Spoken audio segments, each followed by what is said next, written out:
শক্তির জগৎটা সত্যিই বিস্ময়কর। মানে ভাবলে রীতিমতো গায়ে কাটা দেয় যে মানুষ কিভাবে একটা ছোট্ট পরমাণুর ভেতরের অসীম শক্তিকে কাজে লাগিয়ে পুরো একটা শহরকে আলোকিত করে ফেলছে। পারমাণবিক শক্তি বা নিউক্লিয়ার পাওয়ার এটি একাধারে যেমন অভাবনীয় সম্ভাবনার দরজা খুলে দেয়, ঠিক তেমনি এর সাথে জড়িয়ে আছে অত্যন্ত সংবেদনশীল কিছু ঝুঁকি। আজকের এই বিশ্লেষণে পারমাণবিক শক্তির এই দ্বিমুখী রূপের আদ্যপান্ত খুব সহজ ও সাবলীলভাবে তুলে ধরা হবে।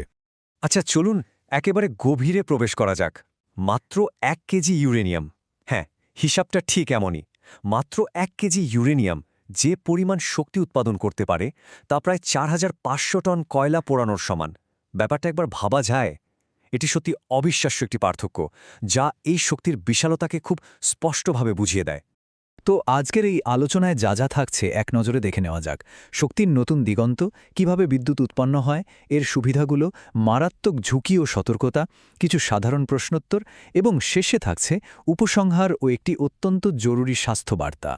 দ্বিতীয় অংশে রয়েছে বিদ্যুৎ উৎপাদন পদ্ধতি। চলুন দেখে নেওয়া যাক ঠিক কিভাবে এই বিশাল শক্তিকে কাজে লাগানো হয়।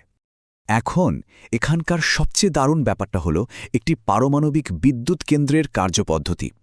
আধুনিক কেন্দ্রগুলোতে কিন্তু অত্যন্ত শক্তিশালী 4 স্তরের সুরক্ষা ব্যবস্থা থাকে। এর কারণ হলো যেন বিদ্যুৎ উৎপাদন প্রক্রিয়ার কোনো পর্যায়ে বিন্দু পরিমাণ ক্ষতিকর তেজস্ক্রিয়তা বাইরে ছড়িয়ে পড়তে না পারে। একে বলা যায় একেবারে নিশ্ছিদ্র নিরাপত্তা। পুরো প্রক্রিয়াটি মূলত 4টি ধাপে কাজ করে। প্রথমত, নিউক্লিয়ার ফিশন প্রক্রিয়ায় ইউরেনিয়ামের মতো ভারী পরমাণু ভেঙে প্রচুর তাপশক্তি উৎপন্ন হয়। এরপর দ্বিতীয় ধাপে সেই প্রচণ্ড তাপে পানি ফুটে বাষ্পে পরিণত হয়। তৃতীয়ত, সেই উচ্চচাপের বাষ্প বিশাল টারবাইনগুলোকে ঘোরাতে শুরু করে। আর শেষ ধাপে টারবাইনের সাথে যুক্ত জেনারেটর ঘুরে বিদ্যুৎ উৎপন্ন হয়। খুব সহজ কথায় বললে, পরমাণু ভেঙে তৈরি হওয়া ওই প্রচণ্ড তাপই শেষ পর্যন্ত আমাদের ঘরের বিদ্যুতে রূপান্তরিত হচ্ছে। তৃতীয় অংশে থাকছে পারমাণবিক শক্তির সুবিধা। মানবজাতির জন্য এর ভালো দিকগুলো কি সেটা এবার দেখা যাক। পারমাণবিক শক্তির সবচেয়ে বড় ম্যাজিক হল অত্যন্ত সামান্য জ্বালানি পুড়িয়ে বিশাল পরিমাণ বিদ্যুৎ উৎপাদন।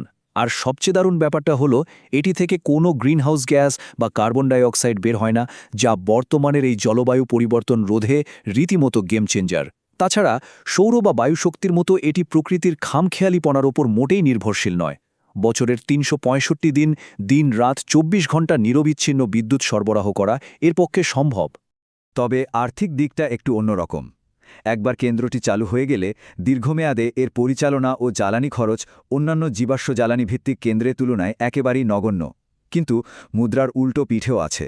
এই ধরনের কেন্দ্র নির্মাণে অনেক বছর সময় লেগে যায়, আর প্রাথমিক খরচ থাকে আকাশছোঁয়া। বলতে গেলে এটি বিশাল অঙ্কের একটি দীর্ঘমেয়াদী বিনিয়োগ। অংশ 4 এবং 5-এ আলোচনা করা হবে এর মারাত্মক ঝুঁকি এবং কিছু সাধারণ প্রশ্নোত্তর নিয়ে। এবার একটু ভয়াবহতা এবং নিরাপত্তার দিকটাতে নজর দেওয়া যাক।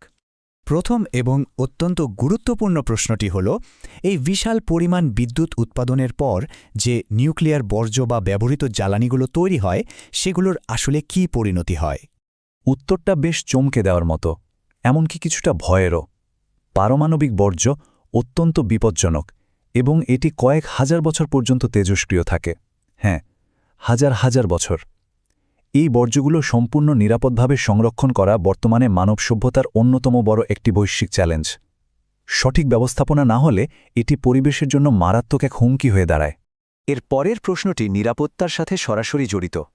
যদি কোনো কারণে পারমাণবিক দুর্ঘটনা ঘটেই যায়, তবে এর স্বাস্থ্যগত ঝুঁকিগুলো ঠিক কতটা ভয়াবহ হতে পারে? ফুকুশিমা বা চেরনোবিলের মতো মর্মান্তিক ইতিহাস বারবার চোখে আঙুল দিয়ে দেখিয়ে দেয় যে এর পরিণতি কতটা ভয়াবহ হতে পারে। তেজস্ক্রিয় বিকিরণের ফলে ক্যান্সার, বংশগত বিকৃতি এবং দীর্ঘস্থায়ী পরিবেশ দূষণের মতো সুদূর প্রসারী ক্ষতি হয়।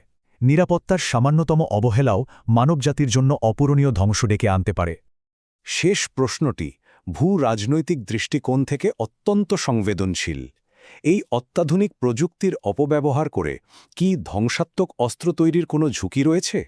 দুর্ভাগ্যজনকভাবে হ্যাঁ, এই সম্ভাবনা থেকেই যায়। পারমাণবিক বিদ্যুৎ প্রযুক্তির জ্ঞানকে কাজে লাগিয়ে অত্যন্ত ধ্বংসাত্মক পারমাণবিক অস্ত্র তৈরি করা সম্ভব, যা প্রতিনিয়ত বিশ্বশান্তির জন্য এক বিশাল হুমকিস্বরূপ।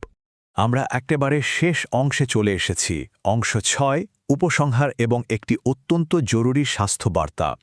পুরো আলোচনা থেকে এটি একেবারে জলের মতো পরিষ্কার যে পারমাণবিক শক্তি মূলত একটি দ্বিমুখী তলোয়ার। তাই এখান থেকে একটি বিশেষ বার্তা দেওয়া অত্যন্ত প্রয়োজন। এই বিশ্লেষণটি পরিবার ও পরিচিতদের সাথে শেয়ার করা উচিত। তেজস্ক্রিয়তার ঝুঁকি এবং পরিবেশগত সুরক্ষা সম্পর্কে সচেতনতা বৃদ্ধি করা কেবল জীবন বাঁচাতেই নয়, বরং সমাজকে সুস্থ রাখতেও দারুণভাবে সহায়ক। তথ্যগুলো ভবিষ্যতে কাজে লাগানোর জন্য এই পোস্টটি সেভ করে রাখা বুদ্ধিমানের কাজ। পরিশেষে একটা প্রশ্ন কিন্তু থেকেই যায়, মানবজাতি কি শেষ পর্যন্ত এই অসীম শক্তিকে নিরাপদে নিয়ন্ত্রণ করে নিজেদের ভাগ্য বদলাতে পারবে, নাকি এই শক্তি একদিন ধ্বংসের কারণ হবে?